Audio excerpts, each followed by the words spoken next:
நாடு முழுவதும் பல குற்ற சம்பவங்கள் நடந்துகிட்டு தான் இருக்கு. காவல்துறையினரும் விசாரிச்சுக்கிட்டு தான் இருக்காங்க. அது மாதிரியான பல குற்ற சம்பவங்களின் தொகுப்பு தான் நிகழ்தகவு.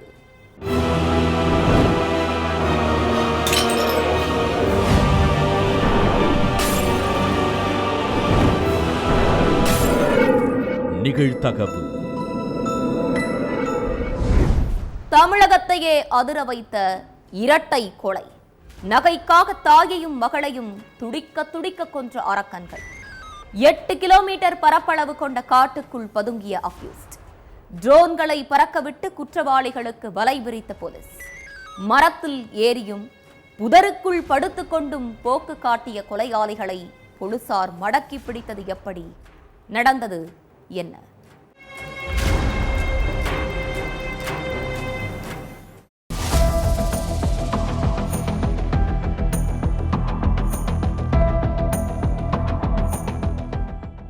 ரொம்ப நேரமா வீட்ல இருந்து யாருமே வெளியே வரலையேன்னு சந்தேகப்பட்டு உள்ள போய் பார்த்திருக்காங்க பக்கத்து வீட்டுக்காரங்க.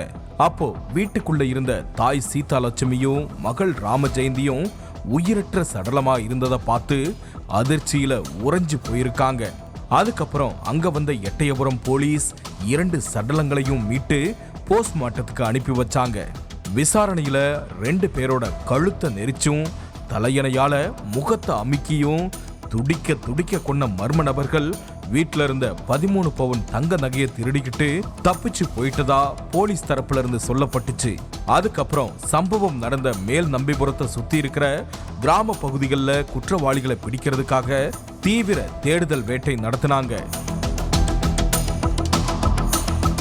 அப்போ மேல் நம்பிபுரத்துல இருந்து கோட்டூர் போற ரோட்ல ராம ஜெயந்தியோட செல்போன் கீழே கிடந்திருக்குது. அதை கைப்பற்றின போலீஸ் கொள்ளையர்கள் இந்த செல்போனை எடுத்துட்டு தப்பிச்சு போகும்போது தவறி விழுந்திருக்கும்னு நினைச்சிருக்காங்க. அதனால அதே ரூட்ல இருந்த பல்வேறு கிராமங்கள்ல போலீஸ் டீமோட போய் சல்லடை போட்டு தேடினாங்க. அதுக்கப்புறம் சம்பவம் நடந்த வீட்டை சுத்தி சம்பவம் நடந்ததா கணிக்கப்பட்ட நேரத்துல பதிவான செல்போன் சிக்னல்கள் அடிப்படையில போலீஸ் குற்றவாளிகளை வலை வீசி தேடிட்டு இருந்தாங்க. தொடர் விசாரணையில மேல் நம்பிபுரத்தை சேர்ந்த முனீஸ்வரன், மகேஷ் கண்ணன், அப்புறம் தாப்பாத்திய சேர்ந்த வேல்முருகன்னு இந்த 3 பேரும் சேர்ந்து பெண்கள் 2 பேரும் வீட்டுல தனியா இருக்கிறத தெரிஞ்சுக்கிட்டு வீட்டுக்குள்ள புகுந்து 2 பேரையும் கொன்னுட்டு நகைய திருடிக்கிட்டு போயிருக்கிறது தெரிய வந்திருக்குது.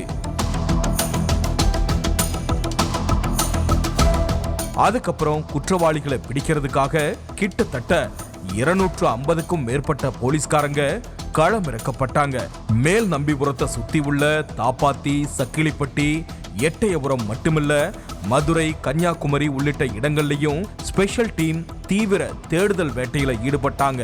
இதுல அயன் வடமலாபுரம் காட்டு பகுதியில பதுங்கியிருந்த மகேஷ் கண்ணனையும் வேல்முருகனையும் போலீஸ் மடக்கி பிடிச்சு அரெஸ்ட் பண்ணிட்டாங்க. ஆனா முனீஸ்வரன் மட்டும் போலீஸ் கையில சிக்கவே இல்லை. பிடிபட்ட 2 பேர்கிட்டையும் நடத்தின விசாரணையில பல விஷயம் வெளியே வந்திருக்குது. அதாவது முனீஸ்வரனோட வீடு சீதாலட்சுமியோட வீட்டுக்கு 4-5 வீடு தான் தள்ளி இருக்கு. சீதாலட்சுமியோட கணவர் கவர்மெண்ட் ஸ்கூல்ல ஆசிரியரா வேலை பார்த்து ரிட்டையர்ட் ஆனதுல இருந்து அந்த வீட்டுல 75 வயசான சீதாலட்சுமி, அவங்க மகள் 45 வயசான ராம ஜெயந்தி மட்டும்தான் தனியா இருந்தது வரைக்கும் எல்லாமே முனீஸ்வரனுக்கு நல்லாவே தெரிஞ்சிருக்குது. அவன் தான் இந்த விஷயத்த தன்னோட கூட்டாளிங்க வேல்முருகன், மகேஷ் கண்ணன் கிட்ட சொல்லி வீட்டுக்குள்ள புகுந்து கொள்ளையடிக்கிறதுக்கு பிளான் போட்டு கொடுத்திருக்கான். சீதாலட்சுமியோட கணவனுக்கு மாசம் பென்ஷன் வரும். அது போக கோவில்பட்டியில சொந்தமா அவங்களுக்கு வீடு இருக்கு. அந்த வாடகை வேற வரும். உள்ள போனா கண்டிப்பா பணமோ நகையோ சிக்குமோன்னு நண்பர்களுக்கு பூஸ்ட் ஏத்தி விட்டதே முனீஸ்வரன் தான். கிட்டத்தட்ட 4-5 மாசத்துக்கும் மேலவே சரியான டைம் பார்த்து காத்துட்டு இருந்திருக்காங்க. இந்த நிலையில தான் ஞாயிற்றுக்கிழமை நைட்டு ஊர் அடங்கினதுக்கு அப்புறம் ஆள் நடமாட்டம் இல்லாத நேரமா பார்த்து சீதாலட்சுமி வீட்டுக்குள்ள போயிருக்காங்க. இவங்களை பார்த்து தாயும் மகளும் கத்தி கூச்சல் போட்டதால 2 பேரையும் கழுத்தை நெரிச்சும் தலையணையால அமுக்கியும் கொன்னுட்டு வீட்டுல இருந்த நகையையும் கொள்ளையடிச்சிட்டு தப்பிச்சு போயிருக்காங்க. 2 பேரை பிடிச்சிட்டாலும் முக்கிய குற்றவாளியான முனீஸ்வரன் மட்டும் போலீஸ் கிட்ட சிக்காம தப்பிச்சுக்கிட்டே இருந்திருக்கான். 3 பேருமே எந்த வேலைக்குமே போறதில்ல. இதுல முனீஸ்வரன் மேல ஏற்கனவே 4-5 அடிதடி கேஸ் வேற இருக்கு. வைப்பாற்று பக்கத்துல 8 கிலோமீட்டர் பரப்பளவுல உள்ள காட்டு பகுதியில வச்சுதான் வேல்முருகனையும் மகேஷ் கண்ணனையும் போலீஸ் பிடிச்சிருக்காங்க. அதே காட்டுக்குள்ளதான் முனீஸ்வரனும் பதுங்கி இருக்கான்னு போலீஸுக்கு தகவல் வந்திருக்குது. அதனால 100க்கும் மேற்பட்ட போலீஸ்காரங்க காட்டுக்குள்ள தேடி அலைஞ்சாங்க. அது மட்டுமில்ல, காட்டுக்குள்ள இருந்து எந்தெந்த கிராமங்களுக்கெல்லாம் போக முடியுமோ அத்தனை கிராமத்திலையும் போலீஸ்காரங்க முகாமிட்டு இருந்தாங்க. 4 பக்கமும் போலீஸ் சுத்து போட்டதை தெரிஞ்சுக்கிட்ட முனீஸ்வரன் காட்டுக்குள்ள இருந்து வெளியே வரவே இல்லை. முனீஸ்வரன் அந்த ஏரியாக்காரன் அப்படிங்கறத தாண்டி சின்ன வயசுல இருந்தே பனைமரம் ஏறுறது, காட்டு வேலைக்கு போறதுன்னு அந்த காட்டு பகுதியிலேயே தான் இருந்திருக்கான். அதனால அவனுக்கு அந்த காட்டை பத்தி நல்லாவே தெரிஞ்சிருக்குது. போலீஸ் கிட்ட நெருங்கி வந்துட்டா ஏதாச்சும் ஒரு மரத்துல ஏறி பதுங்கிக்கிறது, இல்ல முட்புதற்குள்ள போய் படுத்துக்கிறது, பெருசா வளர்ந்திருக்கிற செடிகளுக்கு நடுவுல போய் ஒளிஞ்சுக்கிறதுன்னு போலீஸ ரொம்பவே சுத்தல்ல விட்டுருக்கான். அவனை பிடிக்கிறதுக்காக போலீஸ் காட்டுக்குள்ள ட்ரோனை கூட பறக்க விட்டுருக்காங்க. 12 மணி நேரத்துக்கும் மேல ட்ரோன் பறந்தும் அவனை பிடிக்கவே முடியல.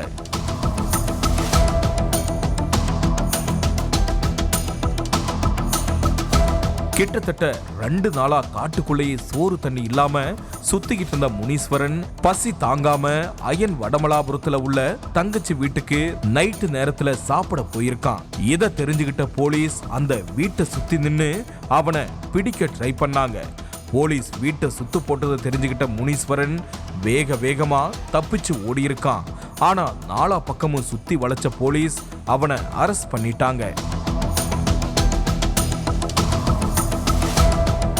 அதுக்கப்புறம் அவன் கிட்ட நடத்தின விசாரணையில கொள்ளையடிச்ச நகைய தூத்துக்குடி மதுரை நெடுஞ்சாலையில எட்டயபுரம் தாண்டி உள்ள ஒரு காட்டு பகுதியில பதுக்கி வச்சிருக்கிறதா சொல்லியிருக்கான். நகைய பறிமுதல் பண்றதுக்காக போலீஸ் அவனை கூப்பிட்டுக்கிட்டு அந்த இடத்துக்கு போயிருக்காங்க. அப்போ ஒரு குழிக்குள்ள நகைய தோண்டி வச்சிருக்கிறதா சொல்லியிருக்கான். சரி, குழிய தோண்டி நகையை எடுன்னு போலீஸ் சொல்லியிருக்காங்க.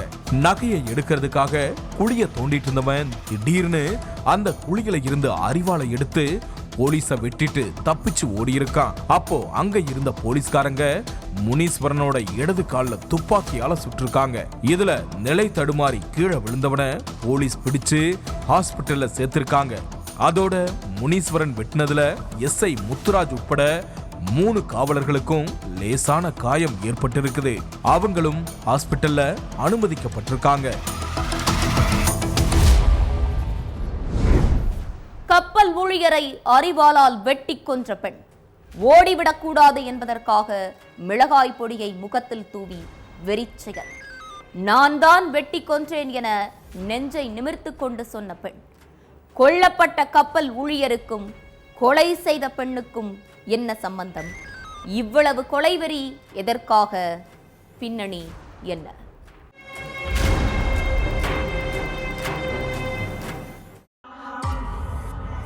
படபடப்போட போலீஸ் ஸ்டேஷனுக்கு ஃபோன் பண்ண ஒருத்தர், சார் எங்கள் வீட்டு பக்கத்தில் ஒருத்தரை கொலை பண்ணிட்டாங்க, வேகமாக வாங்கன்னு சொல்லியிருக்கார். உடனே சம்பவ இடத்துக்கு வந்த போலீஸ் இறந்து கிடந்த சடலத்தை கைப்பற்றி விசாரணை நடத்தினாங்க. சடலத்துக்கு பக்கத்திலே நின்றுட்டு இருந்த ஒரு பெண், நான் தான் வெட்டி கொன்னேன் சார்னு கொஞ்சம் கூட பயமோ பதற்றமோ இல்லாமல் அகங்காரமாக சொல்லியிருக்காங்க. அதுக்கப்புறம் அவங்க கிட்ட நடத்தின விசாரணையில தான் என்ன நடந்துச்சுங்கிறது போலீஸ்க்கு தெரிய வந்திருக்கு. கன்னியாகுமரி பக்கத்தில் தென்தாமரை குளத்தை அடுத்து இருக்கிற கருங்குளத்தான் விலையை சேர்ந்தவர் பரமேஷ். 37 வயசான இவருக்கு கல்யாணமே ஆகல. கப்பல்ல வேலை பார்த்துட்டு இருந்த இவரு 5-6 வருஷமாவே வேலைக்கு போகாம வீட்டிலேயே தான் இருந்திருக்காரு. இதுக்கிடையில இவர் வீட்டுக்கு எதிர் வீட்டில் உள்ள ஜான்சிக்கும் பரமேஷ்க்கும் பழக்கம் ஏற்பட்டிருக்கு. இந்த பழக்கம் நாளடைவில் திருமணத்தை மீறின உறவா மாறி இருக்கு. ஜான்சிக்கு திருமணமாகி +1 படிக்கிற பொண்ணும் +2 படிக்கிற பையனும் இருக்காங்க. ஆனா அதை பத்தி கவலையே இல்லாம பரமேஷ் கூட ஜான்சி அடிக்கடி தனிமையில சந்திச்சு பழகிட்டு இருந்ததா சொல்லப்படுது. பரமேஷ் வீடு வசதியான வீடுன்னு சொல்லப்படுது. ஆனா ஜான்சி வீடு ஏழ்மையான வீடு. கணவர் கணபதி வீட்டுக்கிட்டேயே சின்னதா பற்ற வச்சு நடத்திட்டு இருக்காரு. அதனாலேயே வீட்டு செலவுக்கு வேணும்னு சொல்லி பரமேஷ் கிட்ட இருந்து ஜான்சி அடிக்கடி பணம் வாங்கினதா சொல்லப்படுது. பரமேஷும் ஜான்சி கேட்கறப்பெல்லாம் பணத்தை கொடுத்துருக்காரு. இது பல வருஷமாவே நடந்திருக்கு. ஆனா சமீப காலமா பரமேஷ்க்கு ரொம்ப பண கஷ்டம் வந்துட்டதா சொல்லப்படுது.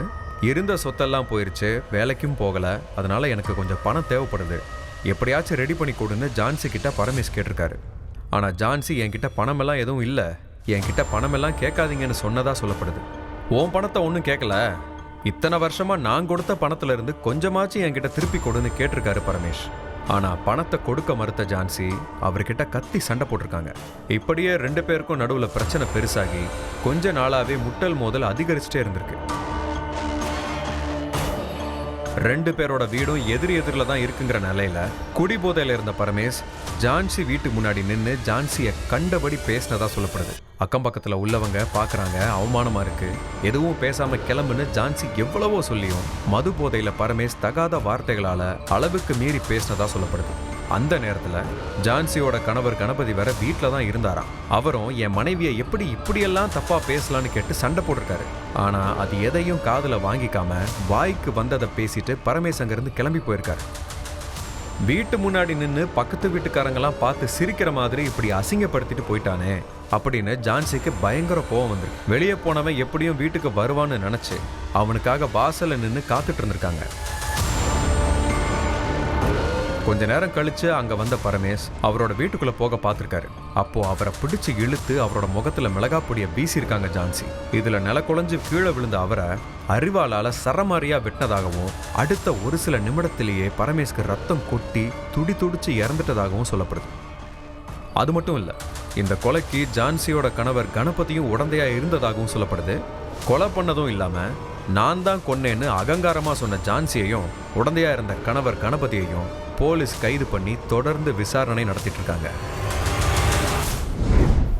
திடீரென மாயமான இன்ஜினியரிங் கல்லூரி மாணவி 4-5 நாட்களுக்கு பின் காட்டுக்குள் எரிந்த நிலையில் கிடந்த சடலம். கொலையாளிகளை பிடிக்க தீவிர தேடுதல் வேட்டை நடத்திய போலீஸ். குற்ற உணர்ச்சி தாங்காமல் காவல் நிலையத்தில் சரணடைந்த தந்தை. மார்பிலும் தோளிலும் போட்டு வளர்த்த மகளை தந்தையே கொன்று எரித்தது ஏன்? விஷயம் வெளிவந்தது எப்படி? நடந்தது என்ன?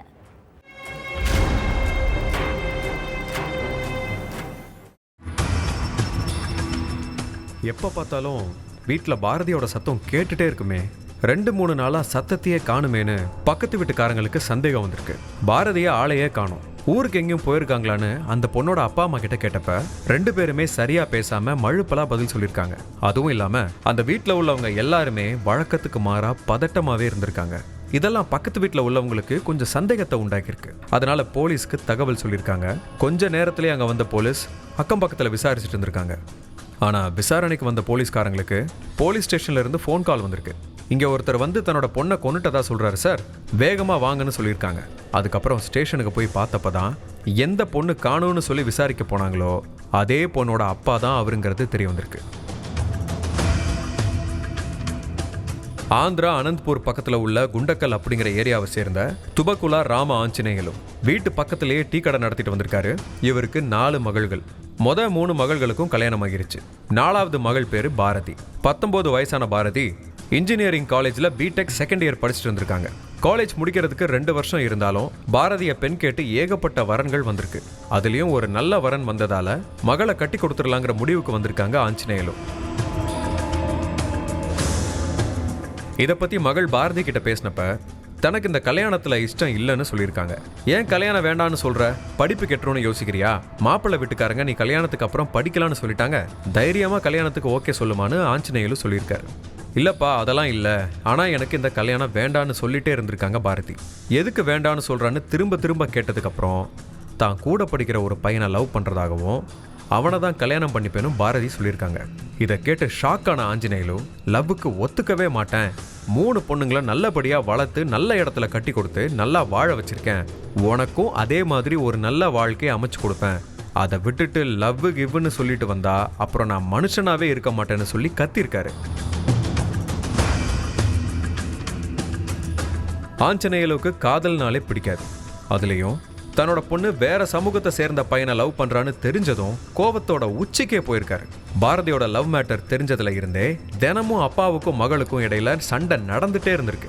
வேற சாதி பையனை கல்யாணம் பண்ணிக்கிறதுக்கு பேசாம நீ செத்தே போயிடலான்னு கூட ஆஞ்சநேயலும் சொல்லியிருக்காரு. எவ்வளவு திட்டினாலும் எவ்வளவு அடிச்சாலும் என்ன சொன்னாலும் நான் காதலிச்ச பையனை தான் கல்யாணம் பண்ணிப்பேங்கிறதுல விடாப்பிடியா இருந்திருக்காங்க பாரதி. இது சரிப்பட்டு வராது, இப்படியே போச்சுன்னா நம்மளோட கௌரவத்தை இவ குழி தோண்டி புதைச்சிருவான்னு பயந்த ஆஞ்சநேயலோ பெத்த பொண்ணை கொலை பண்ணிடலான்னு முடிவு பண்ணிட்டாரு. காசாபுரம் பக்கத்துல உள்ள திக்கசாமி கோயிலுக்கு போயிட்டு வரலான்னு சொல்லி மகள் பாரதிய பைக்ல அழைச்சிட்டு போயிருக்காரு. போற வழியில உள்ள காட்டுப்பகுதியில வச்சு பைக்கை நிறுத்தின ஆஞ்சநேயலு அங்க வச்சும் காதல் வேண்டாம், அப்பா சொல்ற பையனை கட்டிக்கோன்னு மகள் கிட்ட சொல்லியிருக்காரு. அதெல்லாம் முடியாதுப்பா, நான் சொன்னதுதான்னு பிடிவாதமா இருந்திருக்காங்க பாரதி. அப்ப நீ உயிரோட இருக்க வேண்டான்னு சொல்லிக்கிட்டே பாரதியோட கழுத்தை நெரிச்சு கொன்னு இருக்காரு. அதுக்கப்புறம் வெளியில தெரியக்கூடாதுங்கிறதுக்காக காட்டுப்பகுதியிலேயே பாரதியோட சடலத்தை எரிச்சிட்டு அங்கிருந்து நைஸா தப்பிச்சு வீட்டுக்கு போயிருக்காரு. வீட்டுக்கு போனதுக்கப்புறம் மனைவி கிட்ட நடந்ததை சொல்லியிருக்காரு. பெத்த பொண்ணை இப்படி கொன்னுட்டீங்களேன்னு அவங்க கத்தி கூச்சல் போட்டு கதறி அழுதுருக்காங்க. ஆனா யார்கிட்டையும் இதை பத்தி மூச்சே விடல. எதுவும் நடக்காத மாதிரி சர்வ சாதாரணமா இருந்திருக்காங்க. யாராச்சும் கேட்டா பொண்ணு வெளியூர் போயிருக்கா, சொந்தக்காரங்க வீட்டுக்கு போயிருக்கான்னு சொல்லி சமாளிச்சிருக்காங்க. ஆனா 4 நாள் வரைக்கும் தான் சமாளிக்க முடிஞ்சிருக்கு. அதுக்கப்புறம் ஆஞ்சநேயலோட மனசாட்சி அவரை நிம்மதியா இருக்க விடல.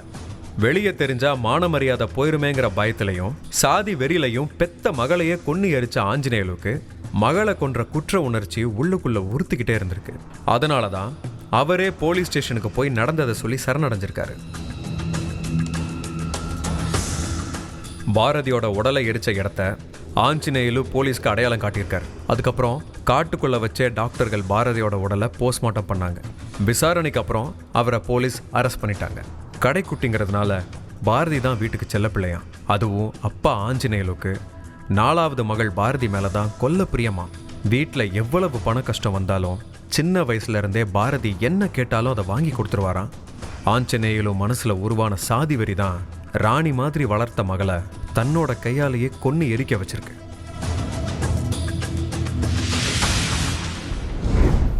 மர்மமும் பயங்கரமும் நிறைந்த நிகழ்வுகளை அடுத்தடுத்து பார்க்கலாம் இடைவேளைக்கு பிறகு.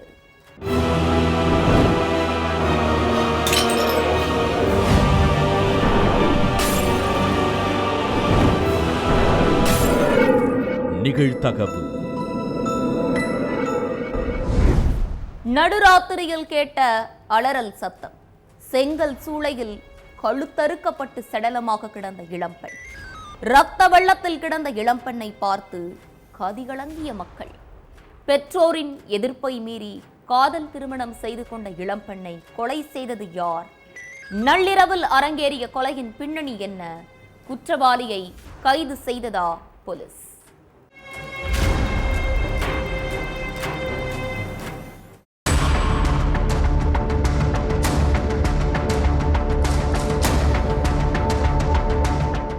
நடு ராத்திரி செங்கல் சூளையில வேலை பார்த்த எல்லோரும் அசந்து தூங்கிட்டு இருந்திருக்காங்க. வேலை பார்க்கிற அத்தனை பேரும் அங்கேயே ஷெட்டு போட்டு தூங்குறது வழக்கம். களைப்போட தூங்கிட்டு இருந்தவங்களுக்கு பக்கத்து ஷெட்ல இருந்த இளம்பெண் புவனேஸ்வரியோட அலறல் சத்தம் கேட்டிருக்குது. இந்த நேரத்துல எதுக்கு இந்த பொண்ணு இப்படி கத்துறான்னு அக்கம் பக்கத்துல இருந்தவங்க எல்லோரும் ஓடி போய் பார்த்திருக்காங்க. அப்போ ஷெட்டுக்குள்ள இருந்த புவனேஸ்வரியோட கணவன் தலை தெறிக்க ஓடி இருக்கான். ஏன் இப்படி ஓடுறான்னு நினைச்சுக்கிட்டே ஷெட்டுக்குள்ள போய் பார்த்தவங்க ஒரு நிமிஷம் பதறி போயிட்டாங்க. ஏன்னா அங்க புவனேஸ்வரி கொடூரமா கழுத்தறுக்கப்பட்டு சடலமா கிடந்திருக்காங்க. இந்த சம்பவம் நடுராத்திரி 2 மணிக்கு நடந்திருக்குது. அடுத்து தகவல் கிடைச்சி சம்பவ இடத்துக்கு வந்த போலீஸ் புவனேஸ்வரியோட சடலத்தை மீட்டு போஸ்ட்மார்ட்டத்துக்கு அனுப்பி வச்சுட்டு என்ன நடந்துச்சுன்னு தெரிஞ்சுக்க விசாரணையில இறங்கியிருக்காங்க. மன்னார்குடியை சேர்ந்த புவனேஸ்வரியும் ஒரத்த நாட சேர்ந்த சபரி குடும்பமும் தஞ்சாவூர் மேல வழுவத்தூர்ல உள்ள செங்கல் சூளையில வேலை பார்த்துட்டு இருந்திருக்காங்க. அப்போ 20 வயசான புவனேஸ்வரிக்கும் 23 வயசான சபரிக்கும் பழக்கம் ஏற்பட்டிருக்குது. காதலிக்க ஆரம்பிச்ச பிறகு புவனேஸ்வரியும் சபரியும் பல இடங்களுக்கு போய் தங்களோட காதலை வளர்த்திருக்காங்க. 3 வருஷமா உருகி லவ் பண்ணிட்டு இருந்த 2 பேரும் கல்யாணம் பண்ண முடிவு பண்ணியிருக்காங்க. சபரிய லவ் பண்ற விஷயத்த புவனேஸ்வரி தன்னோட பெற்றோர்கிட்ட சொல்லியிருக்காங்க. அப்போ அவங்களோட காதலுக்கு கடும் எதிர்ப்பு தெரிவிச்சிருக்காங்க பெற்றோர். அவனுக்கு உருப்படியான வேலை கூட இல்ல, அவன் உன்னை நல்லா வச்சு பார்த்துப்பானா, உன்னை அவனுக்கு கல்யாணம் பண்ணி வைக்க முடியாதுன்னு திட்டவட்டமா சொல்லியிருக்காங்க. நான் கல்யாணம்னு பண்ணா ஒன்னு அவனோட தான், இல்லனா செத்து போயிடுவன்னு மிரட்டி இருக்காங்க புவனேஸ்வரி. இப்படியே விட்டா அக்கம் பக்கத்துல உள்ளவங்க மகளை தப்பா பேசுவாங்கன்னு புவனேஸ்வரிக்கு வரன் பார்க்க ஆரம்பிச்சிருக்காரு தந்தை தமிழரசன். தனக்கு வரன் பார்க்கறத தெரிஞ்சதும் பொங்கி எழுந்த புவனேஸ்வரி வீட்டுல நடந்த எல்லாத்தையும் சபரிக்கிட்ட ஒண்ணு விடாம சொல்லி அழுதுருக்காங்க. அதுக்கு பிறகு 2 பேரும் வீட்டை விட்டு வெளியேறி கல்யாணமும் பண்ணிக்கிட்டாங்க. ஆரம்பத்துல காதலுக்கு எதிர்ப்பு தெரிவிச்சவங்க மகள் மாலையும் கழுத்துமா வந்ததை பார்த்து வீட்டுக்குள்ள சேர்த்துக்கிட்டாங்க. அதுக்கு பிறகு கொஞ்ச நாள் சந்தோஷமா வாழ்ந்துட்டு இருந்த கணவன் மனைவி 2 பேருக்கும் இடையில அடிக்கடி சண்டை வந்திருக்குது. செங்கல் சூளையில வேலை பார்த்துட்டு இருந்த சபரிக்கு மனைவி அங்க இருக்கிறவங்க யார் கூட பேசினாலும் சந்தேகப்பட்டிருக்கான். எதுக்கு அவன் கூட சிரிச்சு சிரிச்சு பேசுற, உனக்கும் அவனுக்கும் என்ன கனெக்ஷன் இருக்குதுன்னு தகாத வார்த்தைகளால பேசியிருக்கான். அதனாலேயே கணவன் மனைவி 2 பேருக்கும் அடிக்கடி சண்டை வந்திருக்குது. சம்பவம் நடந்த அன்னைக்கு புவனேஸ்வரி அவங்க அம்மா கூட பேசிட்டு லேட்டா தூங்க போயிருக்காங்க. அப்போ ஷெட்டுக்குள்ள உட்கார்ந்துட்டு இருந்த சபரி, இவ்வளவு நேரம் எங்க போன, யார் கூட ஊரை சுத்திட்டு வரன்னு சொல்லி பேசக்கூடாத வார்த்தையால பேசி திட்டி இருக்கான். அவன் பேசுறத கேட்டு கடுப்பான புவனேஸ்வரி பயங்கரமா கத்தி சண்டை போட்டிருக்காங்க. அப்போ எதிர்பார்க்காத நேரத்துல தான் மறைச்சு வச்சிருந்த கத்தியை எடுத்து புவனேஸ்வரியோட கழுத்தை அறுத்து போட்டிருக்கான். இதனால புவனேஸ்வரி சம்பவ இடத்திலேயே சரிஞ்சு விழுந்து உயிரிழந்துட்டாங்க. விசாரணையில எல்லா உண்மைகளும் வெளியில வந்திருக்குது. அதுக்கப்புறம் எஃப்ஐஆர் ஃபைல் பண்ண போலீஸ் மனைவியை கொலை செஞ்சுட்டு தலைமறைவா இருக்கிற சபரிய தேடிக்கிட்டு வர்றாங்க. சகோதரி வீட்டுக்கு இருசக்கர வாகனத்தில் சென்று கொண்டிருந்த வழக்கறிஞர் ஹெல்மெட் அணிந்து வந்து கண்டந்துண்டமாக வெட்டிய கும்பல். கொலை வழக்கில் சிறைக்கு சென்று திரும்பியவரை பட்ட பகலில் வெட்டி சாய்த்தது யார்? கொடூர சம்பவத்திற்கு காரணம் பழிக்கு பழியா, வாரச்சந்தை மோதலா, கொலையாளிகள் சிக்கினார்களா?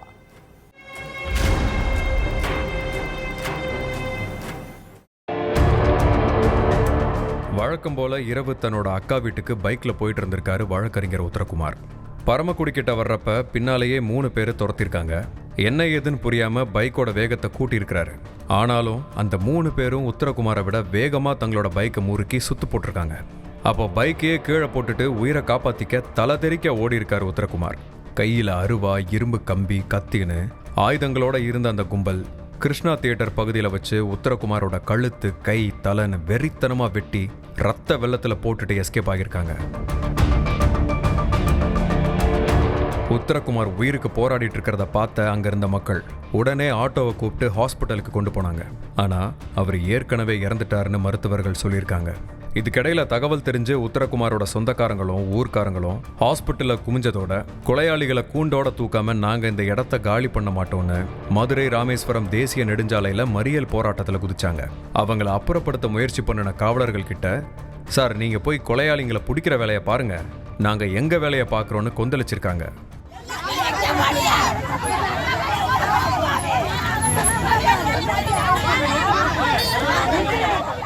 இந்த போராட்டத்துக்கு மத்தியில உத்தரகுமாரை கொன்ன கும்பல் யாரு, கொலைக்கான மோட்டிவ் என்னன்னு விசாரணையில இறங்கினாங்க போலீஸ். அதுல கிருஷ்ணா தியேட்டர் பகுதியில சுத்து போட்டு நடந்த கொலைக்கு பழைய பகைதான் காரணம்னு தெரிய வந்திருக்கு. 2024 சென்னை வேளச்சேரியில இருந்த தொழிலதிபர் பழனிசாமி கொலை செய்யப்பட்ட வழக்குல சிக்கி ஜெயிலுக்கு போன உத்தரகுமார் கடந்த 6 மாசத்துக்கு முன்னாடி தான் ஜாமீன்ல இருந்து வெளியே வந்திருக்காரு. பழனிசாமிக்கும் உத்தரகுமாருக்கும் ரியல் எஸ்டேட் பிசினஸ்ல ஏற்பட்ட மோதல் காரணமா பழனிசாமியை உத்தரகுமார் தன்னோட அடியாட்களோட சேர்ந்து கொலை செஞ்சதா போலீஸ் விசாரணையில சொல்லப்பட்டுச்சு. அதே நேரம் முதுகுளத்தூர் வார சந்தையில ஏலம் எடுக்கிறது தொடர்பா நடந்த தகராறுல உத்தரகுமார் முக்கிய புள்ளியா இருந்தாரு அப்படிங்கிறதும் விசாரணையில தெரிய வந்திருக்கு. உத்தரகுமார் ஜெயில இருந்து வந்த 6 மாசத்திலேயே வெட்டி கொலை செஞ்சது யாரு அப்படிங்கிறது இன்னும் தெரியல. தொழிலதிபர் பழனிசாமியோட தரப்பினர் உத்தரகுமாரை கொலை செஞ்சிருப்பாங்களான்னு போலீஸ் விசாரணையில இறங்கின நேரத்துல தான் அவருக்கு வார சந்தை ஏலம் விடுறதுல ஏற்பட்ட தகராறுலையும் மெயின் லீடரா இருந்தது தெரிய வந்திருக்கு. பழைய பகையால தான் இந்த கொலை நடந்திருக்கிறத உறுதி பண்ண போலீஸ் உத்தரகுமாரை கொலை செஞ்ச அந்த 3 பேர் யாருன்னு கண்டுபிடிக்க 2 ஸ்பெஷல் டீம் அமைச்சு தேடுதல் வேட்டையில ஈடுபட்டு இருக்காங்க. நீண்ட நேரம் திறக்கப்படாமல் மூடியிருந்த அறையின் கதவு ஜன்னல் வழியாக எட்டி பார்த்தவர்களுக்கு காத்திருந்த அதிர்ச்சி.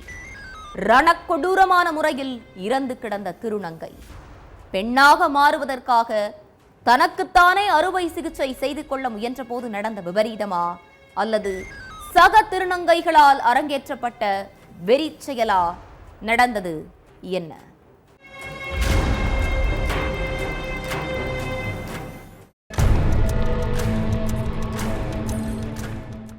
கடையம் போலீஸ் ஸ்டேஷனுக்கு ஒருத்தங்க கதறி அழுதுகிட்டே ஃபோன் பண்ணியிருக்காங்க. சார், எங்கள் கூட தங்கிட்டு இருந்த தோழி மர்மமான முறையில் இறந்து கிடக்குறாங்கன்னு ஃபோன் பண்ணியிருக்காங்க. அந்த அம்மா சொன்ன அடுத்த நொடியே தென்காசி ஆலங்குளத்தில் உள்ள அவங்க வீட்டுக்கு வந்திருக்காங்க போலீஸ். பெட்ரூம்குள்ள ரணக்கொடூரமாக மர்ம உறுப்பு சிதைக்கப்பட்டு சடலமாக கிடந்திருக்காங்க திருநங்கை ஷைலு. அவங்க உடலை மீட்டு போஸ்ட்மார்ட்டத்துக்காக ஹாஸ்பிட்டலுக்கு அனுப்பி வச்ச போலீஸ் ஷைலுவை யார் இப்படி கொலை பண்ணியிருப்பா, வீட்டில் இருந்து நீங்கள் 2 பேரும் எங்கே போயிருந்தீங்க அப்படின்னு நிறைய கேள்விகள் கேட்டிருக்காங்க. என்ன நடந்துச்சுன்னு தெரியல சார், திடீர்னு கண்ணு முழிச்சு பார்த்தா இப்படி ரத்த வெள்ளத்தில் கிடக்குறான்னு சொல்லியிருக்காங்க.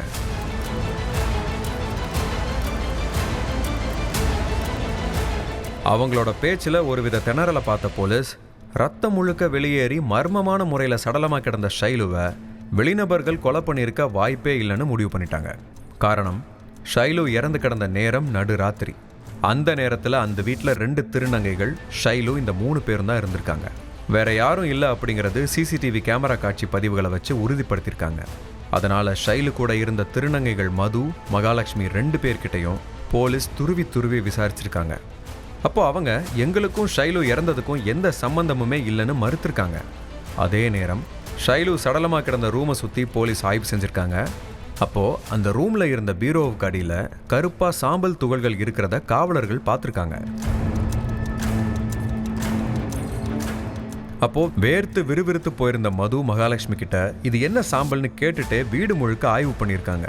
போலீஸோட விசாரணைக்கு பயந்த மது, ஷைலு இறந்து போனதுக்கு மகாலட்சுமி தான் சார் காரணம்னு சொல்லியிருக்காங்க. அதுக்கு பிறகு 2 பேரையும் ஸ்டேஷனுக்கு அழைச்சிட்டு போய் விசாரணை நடத்தியிருக்காங்க. அவங்களோட கேள்விகளுக்கு பதில் சொல்ல முடியாமல் திணறின மகாலட்சுமி ஷைலு எப்படி இறந்தாங்க அப்படிங்கிறத ஒன்று விடாமல் சொல்லியிருக்காங்க. அதை கேட்டதும் ஒரு நிமிஷம் போலீஸே திகைச்சு போயிருக்காங்க. தென்காசி ஆலங்குளத்தில் வாழ்ந்துட்டு இருந்த திருநங்கைகள் மகாலட்சுமி, மது, இவங்களுக்கு கடந்த 2 வாரத்துக்கு முன்னாடி சாத்தான்குளத்தை சேர்ந்த திருநங்கை ஷைலு அறிமுகமாயிருக்காங்க. அதுக்கு பிறகு மகாலட்சுமி, மது, ஷைலு 3 பேரும் ஒரே வீட்டில் வாழ்ந்துட்டு இருந்திருக்காங்க. பிப்ரவரி 5ஆம் தேதி ஷைலு முழுசா திருநங்கையா மாறணும் அப்படிங்கிறதுக்காக மதுவும் மகாலட்சுமியும் ஒன்று சேர்ந்து ஷைலுவுக்கு அறுவை சிகிச்சை பண்ணுறதுக்கு பிளான் போட்டிருக்காங்க. ஹாஸ்பிட்டலுக்கு போனால் அது இதுன்னு ஆப்ரேஷன் பண்ணுறதுக்கு இழுத்தடிப்பாங்க. அதனால் நாங்களே உனக்கு அறுவை சிகிச்சை பண்ணுறோன்னு மதுவும் மகாலட்சுமியும் ஷைலு கிட்ட சொல்லியிருக்காங்க. அதெல்லாம் வேண்டாம், எனக்கு பயமாக இருக்குது, நான் ஆப்ரேஷன்லாம் பண்ண மாட்டேன்னு திட்டவட்டமாக இருந்திருக்காங்க ஷைலு. நீ மாறித்தான் ஆகணும்னு ஷைலுவை கட்டாயப்படுத்திட்டே இருந்திருக்காங்க மகாலட்சுமி. சம்பவம் நடந்த அன்னைக்கு இரவு மது, மகாலட்சுமி, ஷைலு 3 பேரும் ஒன்றா உட்காந்து சாப்பிட்டுட்டு தூங்குறதுக்கு போயிருக்காங்க. அப்போ மதுவும் மகாலட்சுமியும் சேர்ந்து ஷைலுவை முழுசாக பெண்ணாக மாற்றுறதுக்கு திட்டம் போட்டிருக்காங்க. ஷைலுவோட கை கால்களை கட்டி போட்ட 2 பேரும் ஆப்ரேஷன் பண்ணுற கத்தியை வச்சு ஷைலுவுக்கு அறுவை சிகிச்சை பண்ணியிருக்காங்க. அப்போது வழியில் துடிச்ச ஷைலுவோட வாயில் துணியை அமுக்கியிருக்காங்க மது. அதுக்கு பிறகு ஷைலுவுக்கு மர்ம உறுப்புலேருந்து அதிக அளவில் ரத்தம் வெளியேறியிருக்கு. அதில் நில குலைஞ்சு போனவங்க சில நொடிகளில் இறந்துட்டாங்க. ஷைலு இறந்ததும் பதட்டமான மதுவும் மகாலட்சுமியும் போலீஸ்கிட்ட மாட்டிக்க கூடாது அப்படிங்கிறதுக்காக ஆப்ரேஷனுக்கு யூஸ் பண்ண எல்லா பொருட்களையும் வீட்டுக்குள்ளேயே வச்சு தடயங்களை அழிச்சிருக்காங்க. அதுக்கப்புறம் ஷைலு மர்மமான முறையில் இறந்து கிடக்குறாங்க அப்படின்னு போலீஸ்க்கு ஃபோன் பண்ணி சொல்லியிருக்காங்க. இந்த அத்தனை உண்மைகளும் விசாரணையில் தெரிய வந்திருக்கு. அடுத்து மதுவையும் மகாலட்சுமியையும் கைது செஞ்சு சிறையில் தள்ளியிருக்காங்க போலீஸ். ஒவ்வொரு குற்றங்களின் முடிவும் சட்டத்தின் கையில். விசாரணை தொடரும். பார்க்கலாம் அடுத்த நிகழ்தகவல்.